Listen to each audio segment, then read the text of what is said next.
Une fois par mois sur le Horseman's Club, une masse de questions que je réponds, des questions très très intéressantes et sans doute vous êtes concerné par certaines de ces questions. Donc pour vous YouTubers, quelques extraits de certaines questions-réponses que je vais bien partager avec vous.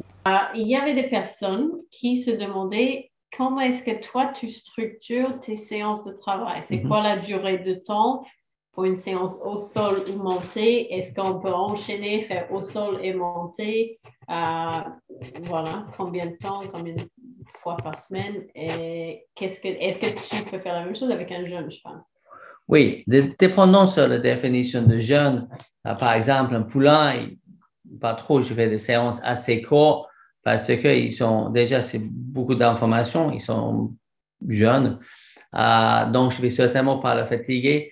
Donc, les jeunes chevaux, je peux faire des séances un petit peu plus intéressantes et un petit peu plus courtes. Quand les chevaux sont un petit peu plus âgés, les séances peuvent être moins intéressantes, mais aussi moins courtes parfois. Par exemple, quand je fais des stages, j'amène souvent mes chevaux sur la carrière en stage. Si on fait sol le matin et monter l'après-midi, je ne vais pas toujours prendre le même cheval. C'est rare que je prenne le même cheval pour toute la journée, mais je peux. Et à ce moment-là, le cheval va faire 3 heures le matin et 3 heures l'après-midi. En stage, c'est ce qu'on fait. Les chevaux, ils sont assez occupés. Ils vont faire 2 heures le matin, 2 heures l'après-midi. Donc 4 heures par jour. Et c'est tout. Parfois, j'entends des humains qui disent « il en est marre ». Ah là, il commence à avoir marre. Mais la réponse est oui, il commence à avoir marre, mais il en est marre de le fait que ce que tu fais, c'est pas assez clair. Mais si je prends le cheval, on pouvait facilement faire 2 heures où le cheval est très intéressé. Et surtout, je suis gérable. Quand l'humain est gérable, le cheval va rester. Si chaque problème, il y a toujours une solution, le cheval va rester très ouvert et ça peut durer. Juste pour avoir une idée de comment moi je structure mes séances, une des choses qui peut être intéressante par rapport à ça, c'est que avant, quand j'étais entraîneur de chevaux, j'ai essayé de travailler 8 chevaux par jour. En général, j'ai 8 chevaux au boulot, mais je pouvais travailler que 7 parce qu'il y a toujours un cheval qui fait un pause. Maintenant, je travaille moins de chevaux dans la journée. Donc, quand je travaille un cheval, quand je pars pour prendre un cheval, je me laisse 2 heures. Ça veut dire que si je vais travailler un cheval le matin, je finis un, je reste 10 heures, OK, je vais faire un. Et ça, je vais faire 7 chevals-là jusqu'au déjeuner. Donc, le temps que je cherche le cheval. Après, pendant que je mène le cheval jusqu'à l'écurie, je travaille des choses. On accélère, on arrête, on recule, on accélère. Parfois, on arrête, on mange un petit peu. Et après, je suis toujours en train de, pas juste en train de traîner le cheval derrière et on ne tombe pas concentré. Le cheval est en éducation et il est en train d'apprendre tout le temps. Spécialement quand je suis là, il est en train d'apprendre des choses avec moi. Donc, il ne faut pas que je dis, quand on va sur la carrière, on va apprendre des choses, mais pendant que je menais le cheval de son paddock, on n'est pas en apprentissage. On est en apprentissage tout le temps. Donc, il n'a pas le droit de traîner. Et s'il regarde quelque chose, je vais accélérer. Le cheval va dire, oh, je n'ai pas vu parce que j'étais en train de, là, il faut rester concentré. Hein. Et s'il regarde un petit peu autre chose, il accélère un petit peu, j'arrête. Et là, il dit, oh, mais je n'ai pas vu. Il faut rester concentré. Je veux cette oreille, des oreilles plus proches de moi, toujours sur moi, en train de dire, OK, je reste connecté avec lui. Je peux regarder autre chose, mais je reste connecté avec lui. Parce que si je ne suis pas rigoureux, vigilant et toujours présent, là, le cheval va être pareil. Il va commencer à être moins discipliné et moins présent. Donc, moi, je suis très présent pour qu'il peut toujours être connecté. Quand j'arrive sur l'écurie ou quelque chose, c'est pareil, ça reste éducation. Donc, il faut qu'il soit immobile, il faut qu'il mette la tête droite, il ne faut pas qu'il bouge ses pieds. Je le brosse et tout ça. Et s'il y a un truc à améliorer, je l'améliorerai. Je fais régulièrement un bon petit gratte. Donc, là, il va faire un petit réflexe de hello grooming. Oh, ça, c'est bon, ça. Ah, c'est bon, ça. Pour que l'écurie reste très agréable. Et je fais ça surtout dans le salle de soins pour que le salle de soins reste très attractif. C'est un endroit où il y a des moments très, très agréables et pas juste, salle de soins, ça veut dire brosse, piqûre, vermifuge et tout ce qui est désagréable. Donc, le boulot je suis déjà en train de travailler, même si ce n'est pas les exercices, je suis au plein boulot. et je compte 2 heures parce que le temps que je fais tout ça, je prépare le cheval, j'amène le matériel, je laisse le cheval attaché à mon petit moment parfois. Il peut être attaché, ça m'arrive il faut que j'ai appelé machin là. Donc, j'appelle et le cheval, il veut rester sur le bas de tâche 1 heure. Et ça lui fait du bien parce qu'au début, il dit, ben, il y a plein de trucs, qu'est-ce que je fais? À un moment, il veut dire, oh, je reste ici parce que c'est pas dur à un moment. À la barre de tâche, il est au boulot sur un côté parce qu'il apprend d'être immobile. Donc, tout est travail, tout est éducation, tout est éducatif. Et après, bon, je vais peut-être faire un appel, amène le cheval sur la carrière, travail. Moi, j'ai assez direct vers la liberté. Le plus vite que je peux, le plus vite que je le fais. Alors, le plus vite que je peux mettre le niveau sur le cheval, j'ai besoin d'un mois de travail sur un cheval et après, il peut travailler direct en liberté. Mais je mets un mois sur ce cheval après d'avoir appris tout ça pendant 20 ans, 30 ans. Donc, ce n'est pas vraiment le un mois de travail qui est important, c'est le 30 ans de boulot que moi j'ai fait pour que je puisse éduquer le cheval d'être en liberté relativement vite.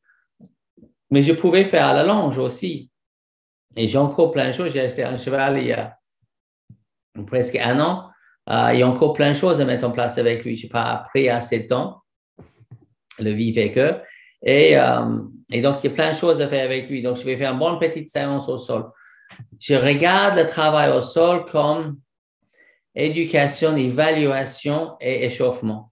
Donc, c'est 3 E. C'est éducation, c'est évaluation. Je vois comment il va. Et échauffement. Donc, je bouge son corps.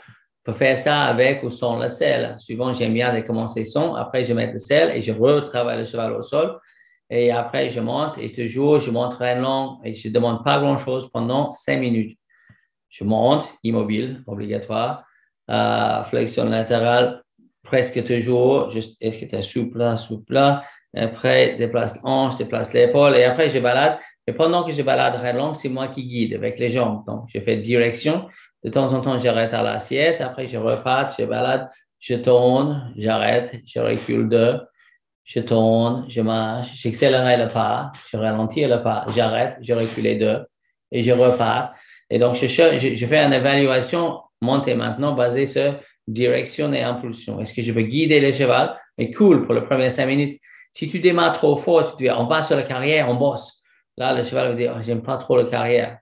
Donc, souvent, je fais la préparation, mettre les protections, brosse le cheval et tout ça sur la carrière, parce que j'entre direct le paddock, donc j'attache dans la carrière et c'est là où je fais un bon petit moment.